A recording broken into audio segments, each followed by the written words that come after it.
And now to Michael's one-on-one with former President Barack Obama, talking about race, resilience, and finding hope again. It's all part of ABC's Juneteenth special. Take a look.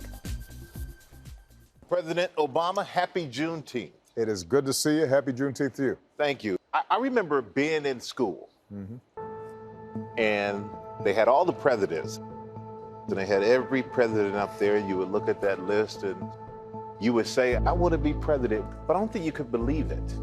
Now, when they look at that, your face is up there. Right. And a lot of people will look and say, it signifies, since you've been elected president, that we've moved on from the issue of race.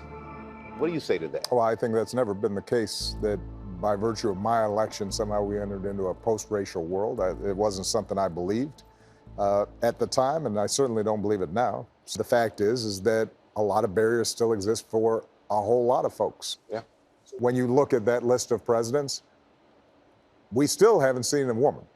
And the notion that women somehow are not qualified to, the fact is, at least in my household, the women are smarter, more insightful, more caring, better looking, more talented, funnier. We live in the same household? That's my point. So something's happening in our society that prevents them from ascending to the highest office in the land.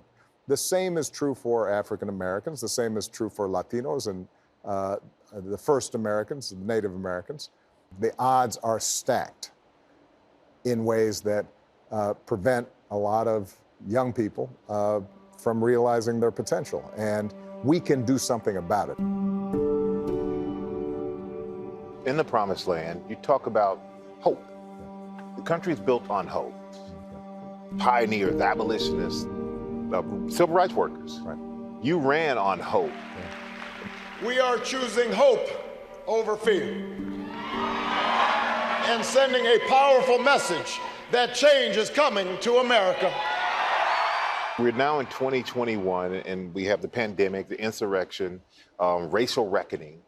A lot of people feel like they've lost hope. How can people get that hope back? You get hope back from, for me at least, taking the long view and recognizing that resilience, determination, the ability to deal with setbacks and disappointments and keep going, that those are qualities that can carry us forward. And no one has exhibited that more historically in this country than African Americans. The March on Washington happened during my lifetime. That's not ancient history. In big parts of the country, segregation was still operative when I was alive. What seems like stuff we now take for granted, that's just a generation old.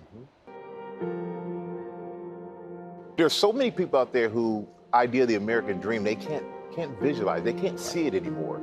So what is it going to take for people to be able to realize and envision the American dream again? Well, look, historically, the American dream has been a reality for some and a myth for others.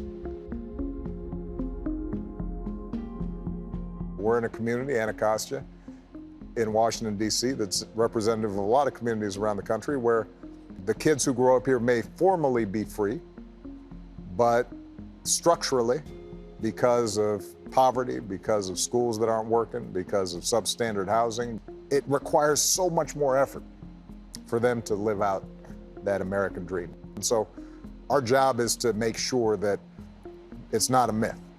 And right now, for too many, it still is. I'm Michael Strahan in Washington, D.C.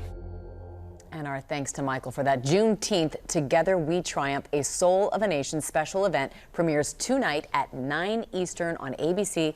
And then starting at 3 p.m. Eastern, you can join ABC's Clubhouse conversation with the creators of Soul of a Nation as we celebrate Juneteenth.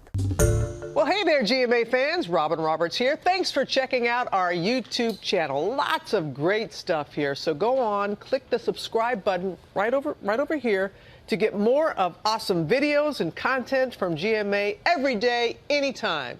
We thank you for watching and we'll see you in the morning on GMA.